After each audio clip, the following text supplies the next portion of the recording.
তুমি কনস্ট্রাকশন ওয়ার্কারে যে তাকামুল পরীক্ষা দেছ, জি। কি কি প্রশ্ন করে শুরু থেকে আমাকে বলবা, কিভাবে পরীক্ষাটা হয়? প্রথমে আপনার হচ্ছে কম্পিউটারে প্রথম পরীক্ষা হবে কম্পিউটারে, মানে 15টা টিক থাকে। যেরকম আমরা পরীক্ষায় টিক চিহ্ন লিখে 4টা করে অপশন থাকে, এরকম আপনার 4টা অপশন থাকবে।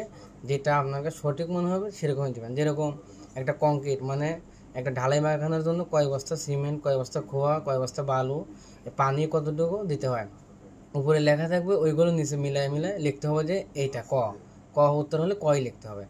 আর দ্বিতীয়ত পরীক্ষা আপনার হচ্ছে প্র্যাকটিক্যাল পরীক্ষা, যেটা আপনার প্র্যাকটিক্যাল পরীক্ষা দিতে গেলে পরে আপনার প্রথমে হাত মোজা পরতে হবে, জুতা পরতে হবে, হ্যান্ড গ্লোভস পরতে হবে, আপনার মাথায় হেলমেট পরতে হবে। পরে তারপরে আপনার যে পরীক্ষা একটা বাক্সের মধ্যে থেকে টিকিট উঠানো হবে। টিকিটে আপনার যে নাম্বার থাকবে সেই নাম্বারে কাজ থাকবে। হয়তো কাজ আপনার কারোর থাকে ডালাই মাখানো, কারো প্লাস্টার, কারোর গাঁথনি, কারোর পিলার উঠানো, কারোর হচ্ছে ওই যে এরকম অনেকগুলো কাজ থাকে। এখন আপনার যদি প্লাস্টারের কাজ পড়ে তাহলে আপনার লাগবে কন্নি, একটা কড়াই, একটা বেলসা, একটা বালু চালার একটা নেট লাগবে। এগুলো নিয়ে তারপরে আপনি প্রথমে যে এটা করবেন, মানে প্লাস্টারটা করবেন। প্লাস্টারটা করতে হলে আপনাকে অবশ্যই প্রথমে গিয়াটেন দিয়ে নিয়ে তারপর প্লাস্টার করে এবং ফিনিশিং দিতে হবে। এবং চার কোণা এরকমভাবে সমান হতে হবে।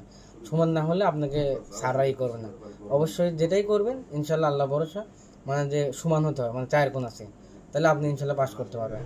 আর ভয় পাওয়ার কিছু নেই, আল্লাহ ভরসা।